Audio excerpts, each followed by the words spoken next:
할렐루야. 하나님께 영광 돌립니다. 여러분 모두를 축복합니다.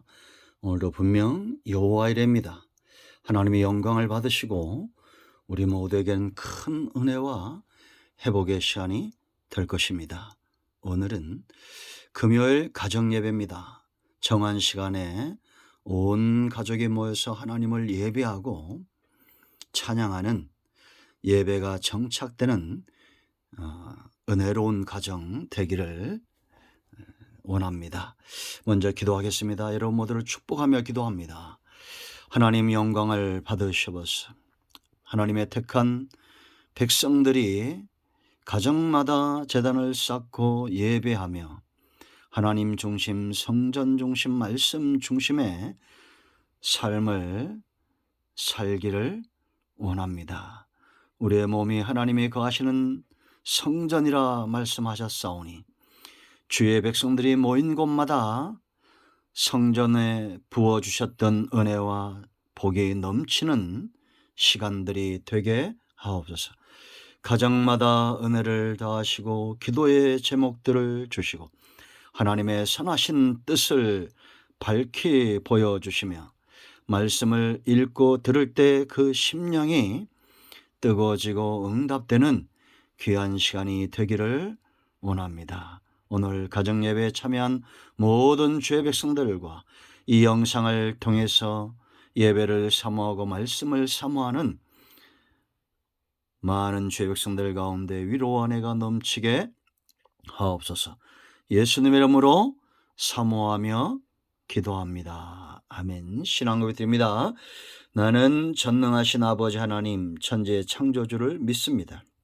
나는 그의 유일하신 아들 우리 주 예수 그리스도를 믿습니다. 그는 성령으로 잉태되어 동정녀 마리아에게서 나시고 본디오 빌라도에게 고난을 받아 십자가에 못 박혀 죽으시고 장사된 지 사흘 만에 죽은 자 가운데서 다시 살아나셨으며 하늘에 오르시어 전능하신 아버지 하나님 우편에 앉아 계시다가 거기로부터 살아있는 자와 죽은 자를 심판하러 오십니다. 나는 성령을 믿으며 거룩한 공교회와 성도의 교제와 죄를 용서받는 것과 몸의 부활과 영생을 믿습니다. 아멘. 여러분, 구원은 거저받는 것입니다. 우리가 신앙고백, 사도신경으로 신앙고백할 때 마음을 다해서 믿음으로 하십시오. 하나님의 구원은 믿는 자들에게 임합니다. 오늘은 순서대로 시편 26편을 묵상합니다. 1절로 12절까지 되어져 있습니다. 예배가 끝나면 꼭 한번 읽어보시고요. 오늘은 몇 절만 보겠습니다. 1절 말씀, 내가 나의 완전함에 행하여 싸우며 흔들리지 아니하고 여호와를 의지하여 싸우니 여호와여 나를 판단하소서. 여호와여 나를 살피시고 시험하사 내 뜻과 내 양심을 단련하소서. 다윗의 시입니다. 다윗의 시가 참 많죠. 이 시 속에는 다윗의 하나님을 향한 신앙이 잘 드러나 있다라는 것입니다. 여러분, 우리는 다윗이 받은 복을 흠모합니다. 그런데 그러한 복이 누구에게로부터 왔습니까? 하나님에게로부터 왔다라는 겁니다. 거짓된 신앙, 잘못된 의도를 가지고 하나님께 나오는 자들을 하나님은 아실 겁니다. 하나님이 그들을 복되다 하시겠습니까? 아니잖아요. 하나님은 이새의 아들 다윗을 만나셨을 때 그 중심을 아셨고 하나님 마음에 흡족했습니다. 그러면 복은 어떤 것이냐? 다윗을 쳐다본다고 그 복이 임하는 것이 아니라 다윗처럼 하나님의 마음을 얻는 자가 되어야 된다라는 겁니다. 그의 신앙을 우리가 살펴야 될 이유입니다. 여러분들이 다윗처럼 하나님을 신앙하고 하나님이 기뻐하는 삶을 산다면 하나님은 절대로 인색하지 않는 분입니다. 여러분 모두에게 다윗이 받았던 복보다도 더 큰 복이 임하게 될 것입니다. 우리에게 하나님의 물질을 주시고 건강을 주셨을 때 우리가 그것들 때문에 넘어진다면, 세상으로 가버린다면 하나님이 과연 그 자녀를 사랑해서 그 길을 가도록 허락하시겠습니까? 아니잖아요. 하나님과의 관계에서 신앙이 깊어지고 죄에서 떠난 삶을 살아야 됩니다. 우리가 기억하는 성군 전쟁의 용장이었던 다윗, 그러나 그의 삶에 무엇보다 큰 축복은 하나님이 기억하셨다라는 겁니다. 왜 그랬을까요? 첫 번째 이유가 있습니다. 첫 번째, 그의 삶은 바로 코람데오, 해석하면 하나님 앞에서 살았다라는 겁니다. 하나님 앞에서, 코람데오, 하나님 앞에서 항상 하나님을 의식하는 삶을 살았다라는 겁니다. 이것이 아브라함의 삶이었고, 이삭의 삶이었고, 요셉의 삶이었고, 노아의 삶이었고, 하나님을 의식하는 삶, 믿음의 삶을 살았던 모든 사람들의 삶의 특징은 바로 내가 하나님 앞에 있다, 하나님이 나를 지켜보고 있다라는 겁니다. 그래서 여러분 1절 말씀 보면 내가 나의 완전함에 행하였으며 흔들리지 않았다는 겁니다. 여호와를 의지하는 신앙, 하나님을 믿는 신앙, 이거 절대 흔들리지 않았다는 겁니다. 하나님의 여호와여 나를 판단하소서, 하나님의 판단을 요구할 만큼 하나님도 아신다라는 겁니다. 그만큼 흔들리지 않는 세상 세파와 세상의 욕심과 탐욕과 그 모든 것들에게 미혹되지 않고 흔들리지 않고 하나님을 의식하는 삶, 의지하는 삶, 믿음의 삶을 견고하게 살았다라는 겁니다. 자, 2절도 보세요. 여호와여 나를 살피시고 시험하사 내 뜻과 내 양심을 단련하소서. 하나님이 자기를 살피신다는 것을 의식한 거예요. 그러니까 하나님 앞에서 삶이 가능한 것이고, 이제는 그 하나님과의 사이에서 양심, 우리의 신앙이 영원히 더 견고할 수 있도록 단련해 달라는 겁니다. 여러분, 정금은 단련될수록 불 속에 들어갔다 나올수록 더 금의 순도가 높아지죠. 믿음은 정금과도 같습니다. 단련받고 연단받을 때 우리의 믿음이 더 견고해지는 거예요. 이것이 진짜 말씀을 은혜로 받은, 씨앗으로 받은 사람의 모습입니다. 여러분들이 언제 예수를 믿었든지 간에 그동안 잠깐 신앙에서 떠났다 할지라도 여러분 속에 정말 믿음의 씨, 말씀의 씨앗이 떨어졌으면 반드시 정금 같은 믿음으로 나오게 되어 있습니다. 이렇게 하나님 앞에서 삶이 너무나 귀했기 때문에, 자 3절 보세요. 주의 인자심이 뭐라 했습니까? 내 목전에 있다. 내가 지금 하나님 목전에 있다는 겁니다. 그러므로 진리를 사모하고 진리주에 행하여 그랬죠. 주의 인자를 사모하고 진리를 사모하고 그 진리 가운데 행하는 거요. 왜? 주의 인자심이 목전에 있기 때문입니다. 하나님이 나를 지켜본다는 겁니다. 그리고 4절 5절 보세요. 여러분, 죄인들과는 함께 앉지도 않았다. 허망한 사람과 같지 않지 않아요. 믿음이 없는 자요, 하나님이 없다는 자요, 간사한 자와는 동행하지 아니하리다. 거짓을 밥 먹듯이 하는 자들을 말하는 겁니다.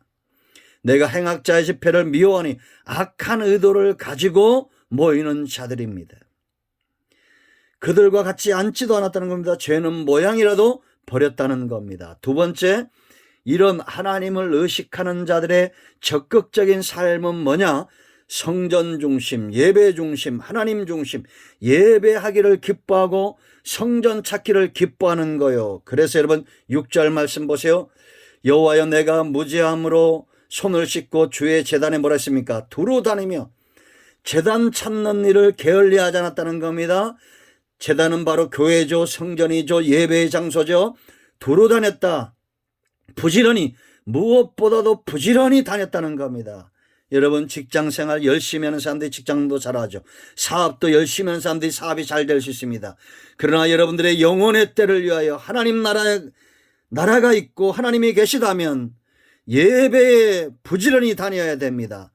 그러기 위해서 준비해야 됩니다. 예배 날 땐 손을 씻는 거요, 회개하는 겁니다. 무죄함으로 손을 씻고 죄에서 떠나고 죄를 짓지 않고 회개하는 삶을 살고 성전을 두루다니면서 우리가 행해야 될 것이 있어요. 그건 뭐냐? 감사와, 보세요 여러분, 7절 감사의 소리를 들려주고, 누가 봐도 저 사람 입술에서 감사가 나오고 찬양이 나오는 것, 이게 제대로 은혜 받은, 제단에서 예배의 장소에서 은혜 받은 자의 소리예요. 그리고 주의 기이한 모든 일을 말하이다. 은혜 체험한 것, 하나님으로부터 모든 것들을 전하는 삶을 살아야 됩니다. 표가 나게 되어 있어요. 사람들이 여러분들을 의지하게 될 것입니다. 감사하는 소리가 나면, 우리가 기이한 일을 전하고 은혜의 통로가 되면 사람들이 그 소리를 듣게 되어 있습니다. 8절 보세요 여러분. 여호와여, 내가 주께서 계신 집과 주의 영광이 머무는 곳을 사랑하오니. 여러분, 사랑은 절대 나누어질 수 없습니다. 하나의 마음입니다. 사랑이 있는 곳에 여러분의 몸도 있는 거예요. 다윗은 이 사랑을 체험한 겁니다. 아, 하나님의 영광이 머무는 곳, 그 영광을 사랑하지 않을 사람이 누가 있겠습니까? 여러분들이 한 번만 여호와의 영광을 체험하면 그곳을 사랑하게 되어 있어요. 그곳이 어디입니까? 내가 주께서 계신 집, 성전입니다. 예배의 장소입니다. 그곳에 하나님의 영광이 머무는 것을 체험하고 이제 그곳을 사랑하게 된 것입니다. 그리고 마지막으로 세 번째, 9절로 12절, 그의 하나님을 향한 이 신앙의 걸음이 견고했다는 겁니다. 자, 여러분, 왜 견고하게 흔들림이 없을까요? 핵심이 12절입니다. 12절 보세요 여러분. 내 발이 평탄한 데 섰사오니 무리 가운데서 여호와를 송축하리이다. 여러분, 울퉁불퉁한 길, 제대로 되지 않은 길에서는 넘어지기 십상입니다. 우리가 견고하게 흔들림이 없이 하나님이 기뻐하는 삶을 살고 신앙의 삶을 살아가려면 시온의 대로 하나님이 깔아놓으신 구원의 길과 생명의 길과 은혜의 길을 견고하게 가야 됩니다. 이렇게 그가 흔들리지 않고 평탄한 길에 선 이유가 뭐냐? 9절 말씀 보시면 생명의 귀한 것을 안 겁니다. 내 영혼을 죄인과 함께, 이건 다시 말하면 죄의 길은 생명이 없다는 겁니다. 내 생명을 살인자와 함께 거두지 마소서. 그런 자들에게는 생명이 없다는 거예요. 생명의 길을 견고하게 가는 이유입니다. 10절 보세요 여러분. 그들의 손에 사악함이 있고 그들의 오른손에 뇌물이 가득하오나. 온 땅에 지금 이런 자들의 천지죠. 그 길에는 평안도 없고, 로마서 3장인대로 1절 9절 여러분 10절로 12절 말씀까지 보세요. 생명의 길을 알기에 그 길을 견고하게 가는 거예요. 11절 말씀 보세요. 은혜의 길입니다. 나는 나의 완전함에 행하오리니 나를 속량하시고 내게 은혜를 베푸소서. 은혜가 어떻게 무엇을 통해서 오는지, 죄의 길에는 없습니다. 속량의 길에 은혜가 있습니다. 그러므로 하나님을 향한 신앙의 길을 견고히 가는 겁니다. 이 길에 마음을 같이 하고 함께 감사하고 함께 찬양하는 동료들이 있어요. 12절 내 발이 평탄한 데서 싸우니 무리 가운데서 여호와를 송축하리이다. 그러므로 여러분, 세상 친구 멀리하고 두 사람 세 사람 또 예배하는 장소 무리들, 하나님이 기뻐하는 사람들과 함께하기를 다윗처럼 사모하세요. 여러분, 복만 바라지 말고 우리가 다윗처럼 신앙을 가지면 복은 저절로 하나님이 부어주게 되어 있습니다. 여러분과 여러분의 가정이 하나님 앞에 신실하기를, 고람대오의 신앙, 예배 중심의 신앙, 하나님이 기뻐하는 길을 견고하게 걸어가는 그 신앙이 분명한 가정이 되고 여러분 모두가 되기를 축원드립니다. 아멘, 할렐루야. 여러분 가운데 마음이 상한 자, 병든 자, 어떤 질병이 있든지 어떤 문제가 있든지 예수 그리스도의 이름으로 치유되고 회복되기를 선포합니다. 아멘. 이제 가장께서 가족들을 위해서 기도하시고 주기도문 하시고 마치시면 되겠습니다. 이런 모두를 축복합니다. 아멘.